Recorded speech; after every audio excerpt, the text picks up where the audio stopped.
Assalamualaikum warahmatullahi wabarakatuh. Nama saya Muhammad Ikram bin Syamhari, nombor metrik 060236. Dalam surah Al-Hajj ayat ke-73 ini, Allah Subhanahu wa taala memulakan perumpamaan dengan perkataan duriba, iaitu ya ayuhan nasu duriba mathalun fastami'u lah. Sesungguhnya terdapat hikmah tertentu apabila Allah memulakan amsal dengan duriba. Maksud asal perkataan duriba atau dhab dalam bahasa Arab ialah pukul atau ketuk. Jadi apakah kesesuaian penggunaan perkataan ini dalam ayat perumpamaan dalam Al-Quran?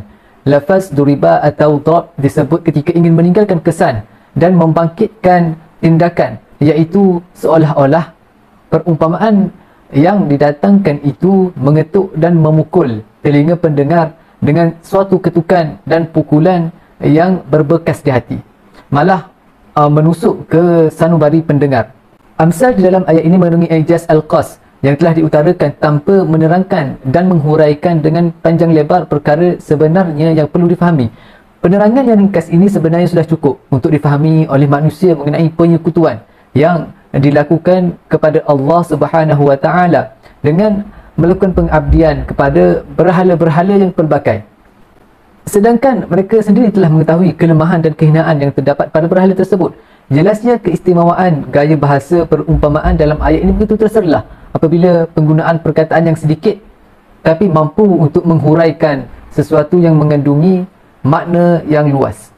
Selain itu, ayat 73 surah Al-Hajj ini dimulakan dengan seruan an-nida kepada semua manusia agar mereka dapat mengambil pengajaran dan pengiktibaran daripada apa yang diberkatakan oleh Allah Subhanahu wa taala. Perumpamaan mengenai lalat dalam ayat ini mengandungi rahsia ijaz yang begitu hebat. Ketidakmampuan manusia untuk mencipta lalat samalah dengan ketidakupayaan mereka untuk mencipta unta dan gajah. Akan tetapi uslub Al-Quran memilih lalat yang kecil dan hina untuk dibuat cabaran kepada manusia yang ingkar. Hal ini kerana cabaran untuk mencipta lalat lebih terasa kelemahannya berbanding cabaran untuk mencipta gajah dan unta. Disebabkan oleh itu, menurut Syed Qutb, inilah yang dinamakan sebagai kesenian dalam uslub Al-Quran. Bismillahirrahmanirrahim. Saya Zain Hilmi bin Zuhaidi 051494. InsyaAllah saya akan membentangkan tentang Al-Muqsam bihi Al-Quran, yakni sumpah Allah di dalam Al-Quran. Yuqsamullah binafsihi wa biayatihi wa bimakhluqatihi. Allah bersumpah dengan dirinya dan dengan ayat-ayatnya dan dengan makhluknya. Dalil ala azimi ayatihi, menunjukkan kebesaran Allah Subhanahu wa taala ataupun kebesaran tanda-tanda kebesaran Allah Subhanahu wa taala. Halafal 'abdu bi ghairillah fa huwa duriba min asy-syirk. Seseorang hamba yang bersumpah selain daripada nama Allah akan jatuh pada syirik. Li'anna tamjidu li ghairihi, kerana membesarkan atau mengagungkan selain daripadanya. Qala Rasulullah sallallahu alaihi wasallam, anna halafa bi ghairillah faqad kafara aw asyrak. Sesiapa yang bersumpah selain daripada nama Allah, maka dia kufur ataupun syirik. Aqsamullah tadillu ala baraiha wa lil isyarah ila fadilatiha liyu'tabaran nas biha. Allah bersumpah menunjukkan kepada kebenarannya dan isyarah kepada fadilatnya, liyu'tabaran nas biha. Salah satu daripada ayat Allah bersumpah dalam Al-Quran. A'udzu billahi minasyaitonir rajim. Ayastanbi'unaka ahaqqun hu. Qul i wa rabbi innahu lahaqq wa ma antum bimu'jizin. Sadaqallahul azim. Sekian itu saja dari saya. Billahi taufiq hidayah. Assalamualaikum warahmatullahi wabarakatuh.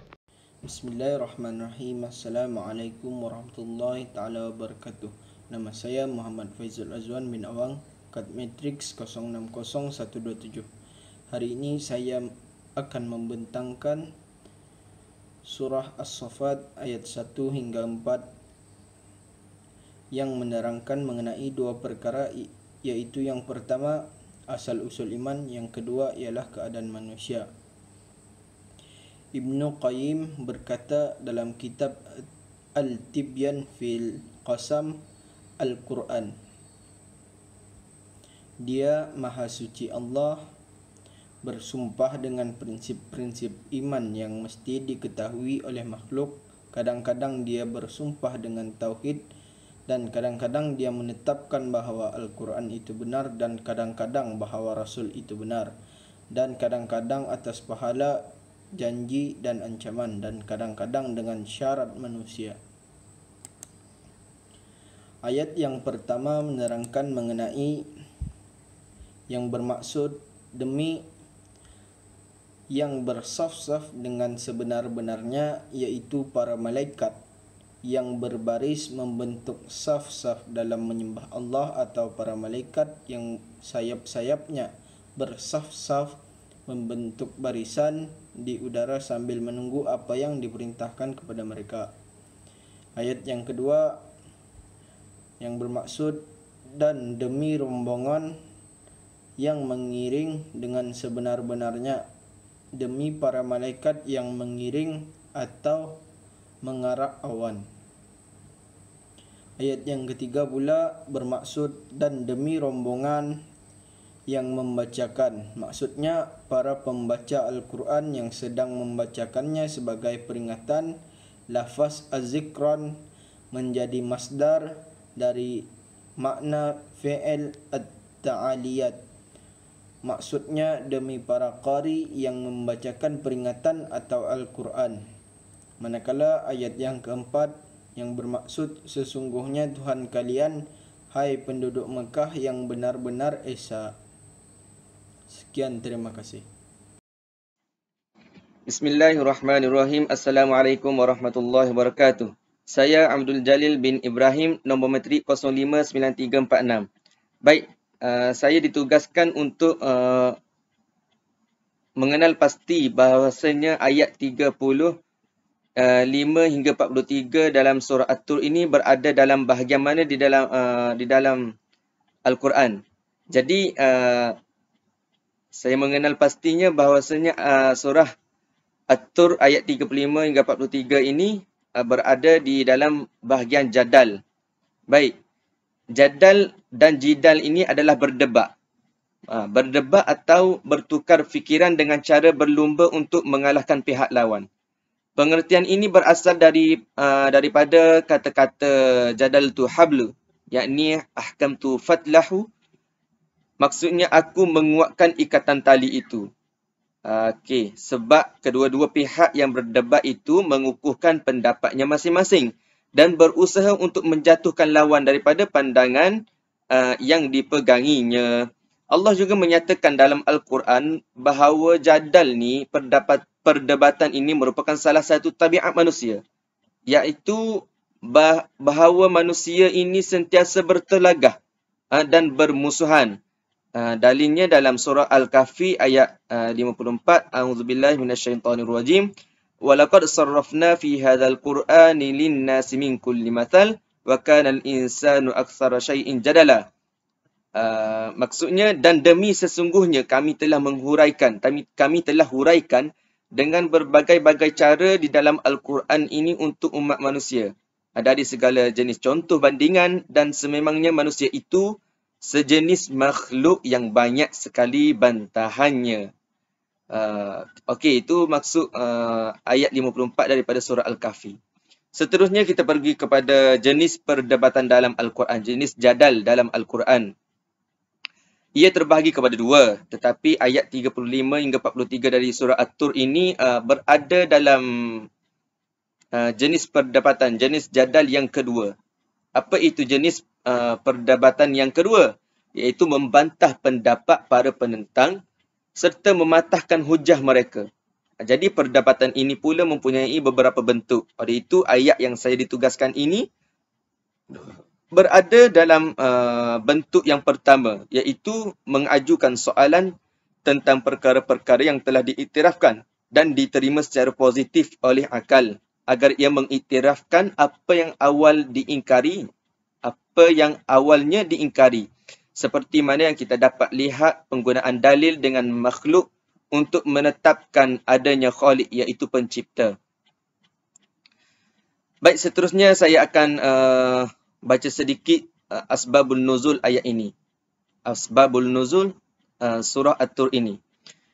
Ibnu Jarir meriwayatkan dari Ibnu Abbas bahawasanya pada saat orang-orang Quraisy berkumpul di Darun Nadwah untuk mendiskusikan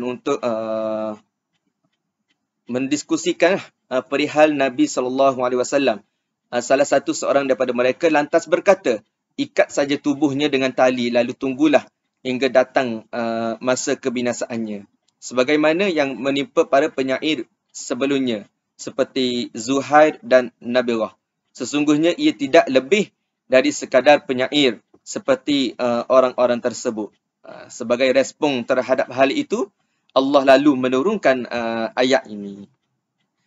Baik, satu lagi yang menarik minat saya untuk menghuraikan iaitu tafsir daripada tafsir Jalalain pada ayat 36 surah At-Tur ini, iaitu a'udzubillahi minasyaitonirrajim, am khalaqus samawati wal ard bal la yuqinun, am khalaqus samawati wal ard bal la yuqinun. Maksudnya, ataukah mereka telah menciptakan langit dan bumi itu, sebenarnya mereka tidak meyakini apa yang mereka katakan. Baik, tafsir daripada tafsir Jalalain ini yang mengatakan bahawa ataukah mereka telah menciptakan langit dan bumi itu. Tiada seorang pun yang dapat menciptakan keduanya selain Allah yang Maha Pencipta. Tiada seorang pun yang dapat membina ataupun dapat mencipta langit dan bumi ini selain daripada Allah yang Maha Pencipta. Maka mengapa tidak menyembahnya?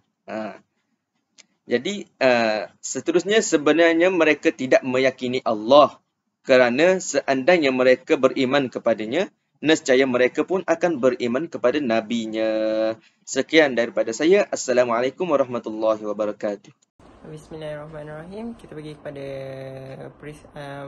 tajuk Al-Qassul fil Quran. Al-Qassul fil Quran ini bermaksud peristiwa ataupun sejarah yang terkandung dalam Al-Quran. Surah Al-Fatir ayat 31. A'udzubillahi minasyaitonir rajim. Wallazi auhayna ilaika minal kitabi wal haqq. Sadaqallahul azim. Dan maksudnya, dan apa yang telah kami wahyukan kepadamu, iaitu Al-Quran. Yang Al-Quran di sini dalam Ibnu Katsir telah ditafsirkan iaitu Al-Quran. Al-Kitab iaitu ditafsirkan Al-Quran. Dan Al-Quran itulah yang benar dengan membenarkan kitab-kitab yang sebelumnya. Sesungguhnya Allah benar-benar Maha mengetahui lagi Maha melihat keadaan hamba-hambanya yang lain. Kita pergi kepada tajuknya, iaitu Al-Qassul fil Quran Hakikah Lahiyal. Bermaksud peristiwa ataupun sejarah yang terkandung dalam Al-Quran merupakan sejarah dan bukanlah sekadar fakta ataupun sekadar rekaan. Dan di sini maksud peristiwa Al-Quran ini adalah beritanya tentang keadaan umat-umat terdahulu, sama ada umat zaman Nabi Muhammad ataupun umat-umat sebelumnya, dan ramalan-ramalan sebelumnya, serta kejadian-kejadian yang berlaku. Dan Al-Quran termasuk banyak kejadian masa yang lampau. Contoh mukjizat pada setiap Nabi, cerita tentang umat terdahulu, dan ceritakan tentang keadaan setiap orang yang terdahulu yang kita boleh ambil pengajaran. Kat sini ada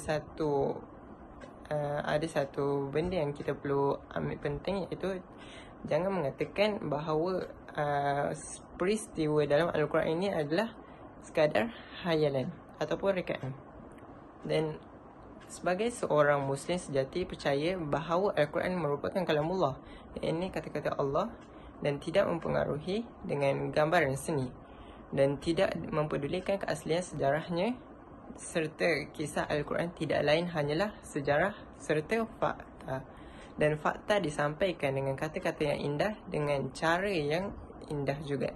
Mungkin pengarang yang menceritakan, yang membuat tesis, mengkaji seni bina, bercerita dalam sastra dan menyedari daripada unsur-unsur penting imajinasi yang bergantung pada persepsi. Syukran.